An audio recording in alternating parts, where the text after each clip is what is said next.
Raja Saab director Maruti ఇంటి దగ్గరికి వెళ్దామని చెప్పి అందరూ వెళ్తే అక్కడ పెద్ద గొడవ జరుగుతుంది, తోసివేయబడుతున్నారు ఫ్యాన్స్ అందరూ, లోపలికి రానివ్వట్లేదు.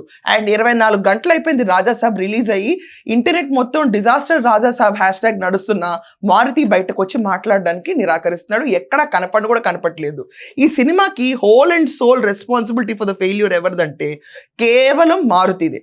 తమన్ మ్యూజిక్ బ్యాక్గ్రౌండ్ బాగాలేదు అని అంటారు, కానీ అక్కడంత పవర్ఫుల్ సీన్స్ కానీ, డైలాగ్స్ కానీ, సిచ్యువేషన్ కానీ ఉంటే బ్యాక్గ్రౌండ్ మ్యూజిక్ ఇవ్వడానికి స్కోప్ ఉంటుంది.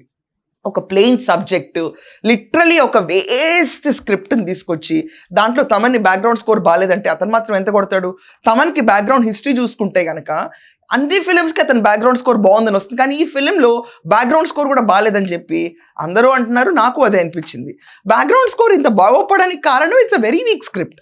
డైరెక్షన్ పరమ చెత్తగా ఉంది సినిమాకి. ఎంతమంది ఎన్ని రివ్యూలు వేసినా కూడా 1 ఇస్తారు, 1.5 ఇస్తున్నారు తప్ప 2.5, 3 ఇచ్చిన దాఖలాలు రాజాసాబ్కి ఎక్కడా లేవు.